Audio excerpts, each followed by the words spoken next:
Ah, look, there's Chorish. Well, forget about that. It's done. It's time for the next series. Let us begin.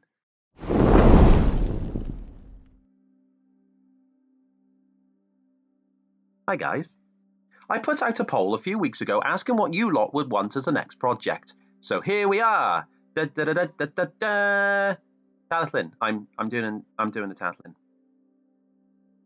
And the reason I have this particular old handbook out is that it contains track plans for each location. So let's have a quick trip up the line and decide what the best place to model would be. And why. First off, we have TALYLLYN Wharf.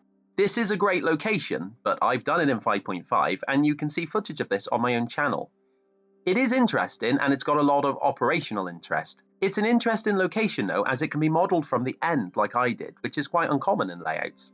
The next stop is the engineering heart of the railway, Tendre.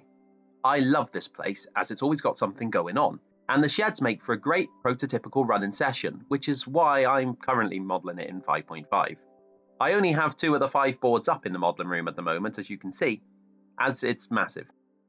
Heading out of TALYLLYN and we reach the first request stop, Nanguernal. Now this is a stunning location, and when modelled in spring with the daffodils out, it would be so pretty.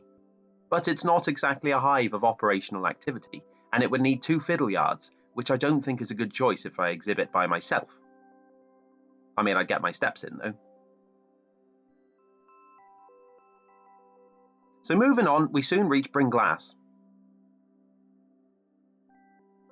This is a good one to operate as it has a runaround loop and trains often pass here. But it's surprisingly long with the station alongside the runaround loop. Plus it needs 2 fiddle yards. And the scenery sort of lacks something special for a model. No offence, Bringlass.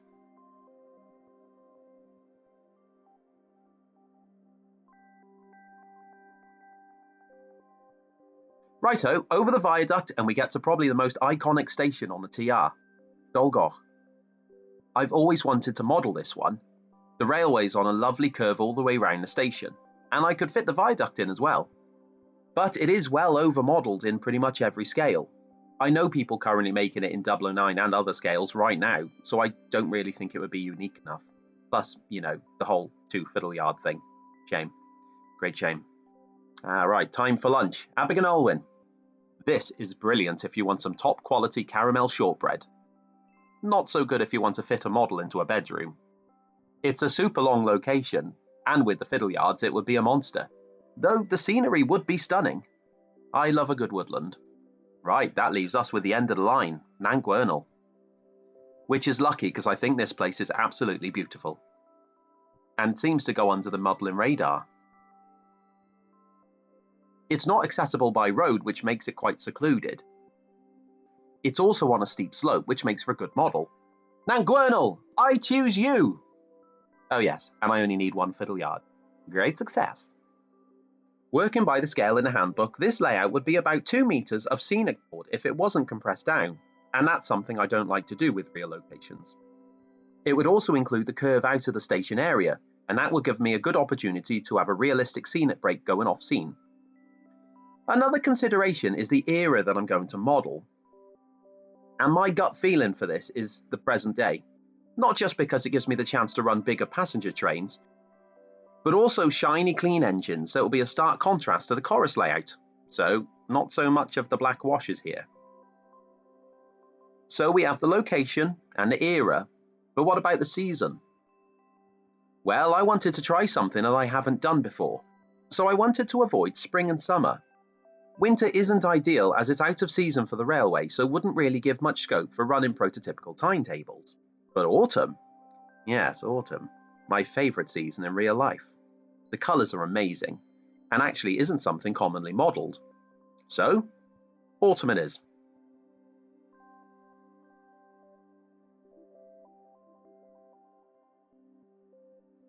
So the next step was to draw it up. Here we go, I've drawn it up, in autumn.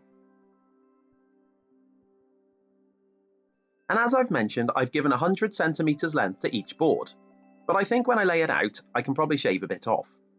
One concern is how many trees I'll have to make. Luckily, I've stocked up on leaf material for this project.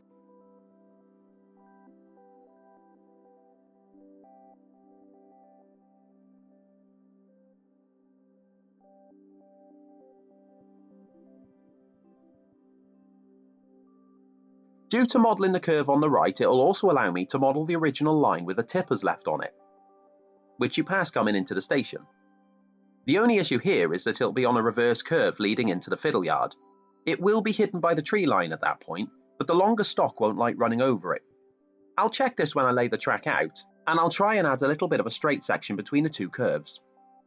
Note that I've planned the layout so the track isn't parallel to the board's edge, and this prevents a static, artificial feel to the layout.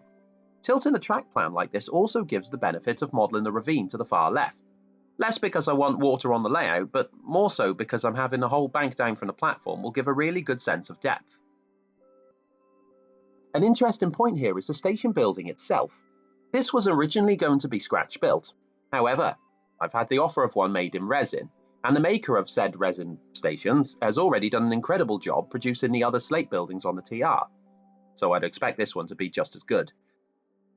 Right, well that's the plan of the layout, but what about the stock? Feast your eyes, young grasshopper. I'll be going over these in depth when the time comes, but as a teaser, Dundas models! Yes, Dundas are working with me for this build, which is an incredible compliment from them. They have supplied a good batch of the stuff you'll see, including pretty much every heritage wagon on the line at the moment. Oh, I can't wait to get these in TR Grey. Next up are also sent from Dundas, the Pico Glyn Valley coaches.